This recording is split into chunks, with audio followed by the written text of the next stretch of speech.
My aunt accidentally sent me a video of my family calling me a pathetic failure behind my back, while I was the one paying their bills. So I decided to stop. My name is Emma, and up until a few nights ago, I believe my family loved me. It started with a simple notification. My aunt had sent me a video. I was in the middle of making dinner when my phone buzzed. I wiped my hands on a towel, grabbed my phone, and absent-mindedly tapped the message. At first, I thought she sent me something random, a family video, maybe an old clip she found funny. But then I heard my mother's voice. Emma should be grateful she'd be nothing without us. My stomach dropped. The video was shaky, like someone had set their phone down without realizing it was recording, but the voices were crystal clear. A pathetic failure, that's what Emma is, my father added with a chuckle, but at least she's good for something paying our bills. Laughter. I gripped my phone tighter. If Emma ever stopped sending money, my aunt, the same one who had just sent this, said with a smirk in her voice, we just guilt her into it. She's too soft to say no. My whole body went numb.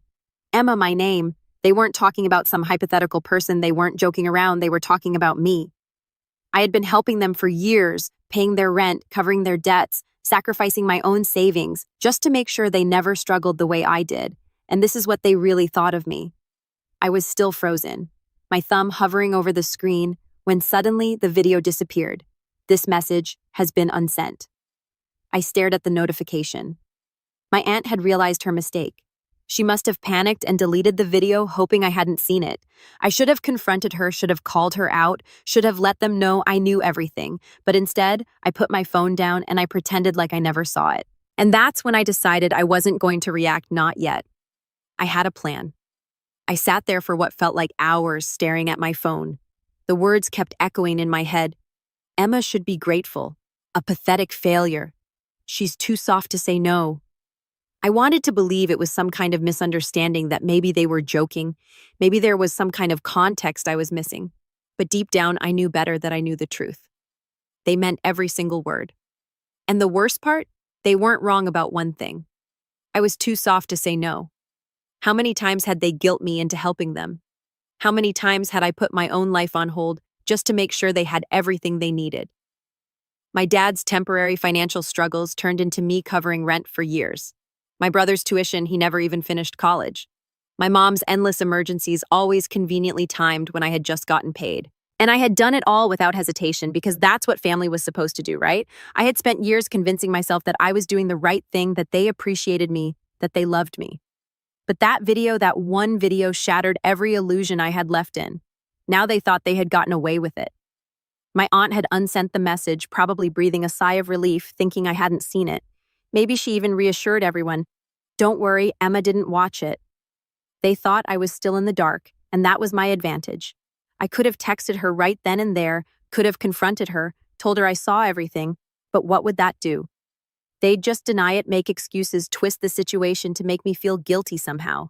Oh, if they thought I was still their naive, obedient little bank account, I'd let them believe it for now, because in just a few days, the next payment was due, and this time, things were going to be different. The next morning, I woke up to my usual routine, except everything felt different. The sun still peeked through my curtains. My coffee still brewed like always. But there was this awareness in the back of my mind, like I was seeing my life from the outside for the first time. My phone buzzed a message from my mom. Mom, morning, sweetie, just checking in, hope you're doing well. I stared at the message. It was normal, too. Normal. She never texted me just to check in. There was always a reason, always a request hidden somewhere. And sure enough, a few minutes later, Mom, oh, by the way, rent is due soon. Can you send it by Friday? There it was, the same cycle, the same pattern. But this time I wasn't going to play along. I typed out a response, my fingers hovering over the keyboard. My usual reply would be something like, of course, or no problem. Maybe I'd even apologize for taking too long just to make sure they never felt inconvenienced. Not this time, that. I erased everything and simply replied me, I can't this month.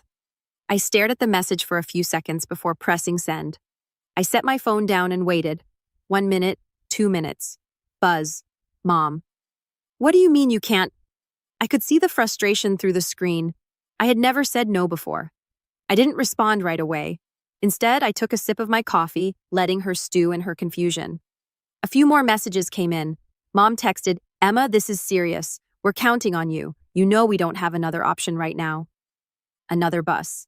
This time, my aunt, "Hey, sweetie, your mom is freaking out. Is everything okay?" I almost laughed. Is everything okay? Sure, everything was great. I had spent years paying for their lives, and the one time I even hinted at stopping, they panicked. Not once did they ask if I was okay, if I needed help. It was never about me. It never had been. I took a deep breath and replied, "Me. I have some unexpected expenses this month. I can't send anything, sorry." That was it. No explanation, no apology. And then I waited. What happened next told me everything I needed to know. The silence was deafening. For the first time in years, I had said no, and they didn't know how to handle it. I stared at my phone, watching the 3 little dots appear and disappear over and over. My mother was stopping typing again. I imagined her sitting there seething, trying to figure out the perfect way to manipulate me into changing my mind. Then finally her response came through. Mom texted, "Emma, what do you mean unexpected expenses? What could possibly be more important than your family?" There it was. The guilt trip, the same tactic they'd always used that. I didn't reply, I just let the message sit there. Less than a minute later, "Mom, you know your brother has no way to cover rent. If he gets kicked out, that's on you." The brother card classic. Then another message, "Mom, we raised you. Emma, we took care of you when you had nothing. Is this how you repay us?" I clenched my jaw, my fingers tightening around my phone. When I had nothing, they never took care of me. I put myself through school. I worked 3 jobs to escape that house, and the moment I had money, they latched onto me like leeches, draining me dry. I had nothing because they took everything. And my phone buzzed again. Aunt texted, "Emma, sweetheart, don't do this. We're family. Your mom is just upset, you know how she gets. Just send the rent and everything will be fine." Everything will be fine. Fine for who? I put my phone down, my heart pounding. I needed a second to breathe, to think.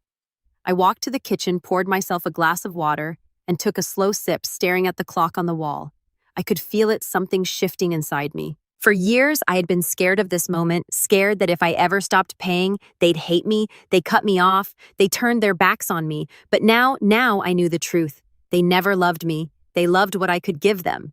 In the moment that stopped, they would show me exactly who they were. Buzz. I walked back to my phone, picking it up with steady hands. This time the message was from my father. Dad texted, "Emma, I don't know what's gotten into you, but this is unacceptable. You're being selfish. This family needs you, and you're acting like some entitled brat. Grow up and do the right thing." There it was, the final mask slipping, no more fake sweetness, no more pretending to care, just demanded. I stared at the words, my heart pounding in my ears, and then another notification popped up, a voice message from my aunt. My hands trembled as I hesitated, my thumb hovering over the play button. Something told me this was going to change everything. I hesitated for a long moment. I just stared at the little play button on the screen. A voice message from my aunt. My heart pounded against my ribs. She wasn't the type to send voice messages. If she had something to say, she usually sugarcoated it in text, passive-aggressive, but with just enough fake sweetness to make me feel guilty. But this was different. Slowly, I pressed play. Her voice came through sharp and impatient. "Emma, listen, I don't know what kind of game you think you're playing, but this isn't funny. Your mother is losing her mind. Your dad is furious, and honestly, I don't blame them. You've always been, well, a little ungrateful, but this is beyond selfish." I felt my stomach tighten, but I forced myself to keep listening. "You have a good job, don't you? You make more than any of us. You don't even need that money. Meanwhile, your family is struggling, and what, you just wake up one day and decide you don't care anymore." Oh, a bitter laugh. "You owe them, Emma. After everything they've done for you, after all the sacrifices they made, they gave you life, and now you're just going to walk away, pretend they don't exist. What kind of daughter does that?" She exhaled sharply, and for a second I thought she was done. But then, you know what, her tone darkened colder now. "If you really want to be that kind of person, fine. But don't expect them to forgive you. Don't expect to come crawling back when you realize how much you need them, because once you cross this line, there's no coming back." The message ended, silenced. I let the words settle, my thumb hovering over the replay button. My ears rang, my hands numb. I should have felt scared. I should have panicked. I should have been scrambling to make things right, to fix this, to apologize. But instead, I felt calmed. I know more than that, I felt free, because she had just confirmed everything. They didn't love me. They didn't respect me. They didn't even see me as a person. I was just a bank account to them, a walking, breathing ATM. And the moment I stopped handing out money, I was nothing. And if that was the case, then maybe it was time to be nothing to them. My phone buzzed again, another message from my mother. Mom, last chance Emma send the rent. That I stared at the message for a long, long time. Then without hesitation, I blocked her. I blocked my dad. I blocked my aunt. And just like that, for the first time in years, I was free. Or so I thought, because the next day, my brother showed up at my door. The knock at my door sent a chill down my spine. It was early, too early. The kind of early where normal people were still asleep, the sun barely peeking over the horizon. For a second, I thought about ignoring it. Maybe it was a neighbor, maybe it was a package, maybe it was anything other than what I knew it was. Then another knock, louder, this time more insistent. I took a slow breath, steeling myself, and walked to the door. My fingers hesitated on the handle, my heart hammering in my chest, and then I opened it. There he was, my brother. His face was twisted in something between anger and desperation, his clothes wrinkled like he hadn't slept. His eyes, God, his eyes, they were bloodshot wild. Are you serious, Emma? His voice was sharp like a blade pressed against my skin. What the hell is wrong with you? I blinked, keeping my neutral good morning to you too. He scoffed, running a hand through his already messy hair. Don't do that. Don't act like this isn't a big deal. You blocked everyone.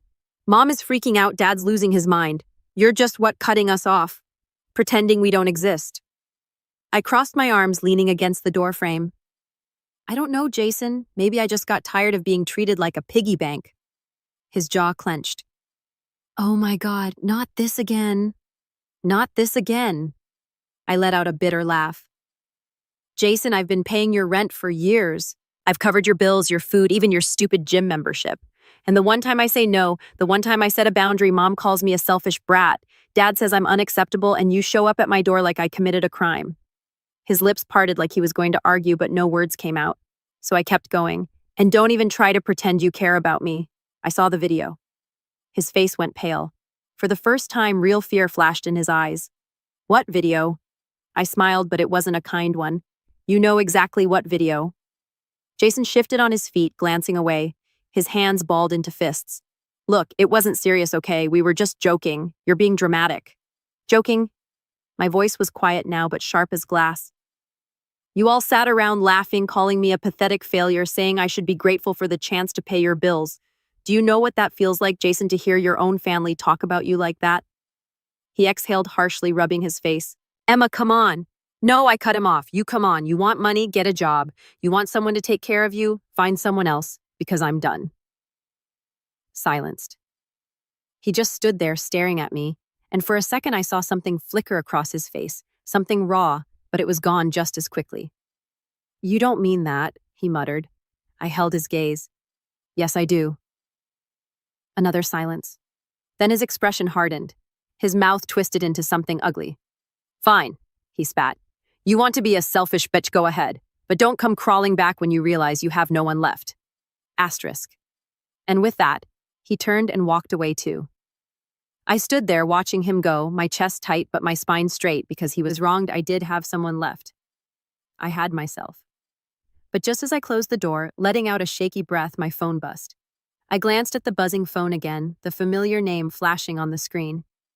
It was my mother, but I wasn't going to pick up, not this time that. I had been at her mercy for so long, her demands, her guilt trips, the way she'd used my own sense of responsibility against me, manipulating me into giving up everything I had just to keep her from falling apart. Not anymore. I turned the phone over face down and walked away. The truth was I was done with being the constant source of money, the safety net that kept my family afloat when they couldn't be bothered to make their own way in the world, done with the lies and the manipulation. They'd never once asked how I was doing, never once thought about the toll it took on me to be the one always picking up the slack. I had carried their weight for years, my mother's, my father's, my brother's, all of them acting like I owed them something. Like my life was just one long, endless repayment for everything they had sacrificed for me. But no one had ever asked what I needed, and no one had ever cared about me. And now I was taking control. But my decision didn't go unnoticed. The next morning, as I sat in my living room, the silence felt suffocating. The weight of my choice was starting to settle in, but there was no regret, no second guessing. I'd made the right decision. Then my doorbell rang. I wasn't surprised it was Jason. I could tell by the way he knocked, demanding, impatient. The last person I expected to show up, but somehow not surprising. I opened the door slowly, keeping my face neutral. Emma. He started the usual arrogant tone, gone, replaced by something almost pleading. You need to listen to me. I didn't invite him in. I stood in the doorway, arms crossed. I don't need to listen to anything you have to say, Jason. He blinked, taken aback. Good. No, you don't understand. His voice softened, almost desperate. Mom's freaking out. Dad's calling me, asking what's going on. They don't know how to fix this. You've cut us all off. You can't just leave us hanging like this. I scoffed, leaning against the doorframe.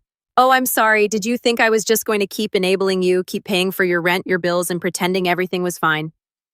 No, Jason, I'm done. I don't care how much you or mom or dad beg. I'm done playing the role of the family ATM. His eyes flickered with anger. You're acting like we've never done anything for you, like we're all just users, right? I didn't flinch. Oh, believe me, I know exactly what I've been to you all. I've been a cash machine, a free ride, and I'm tired of it.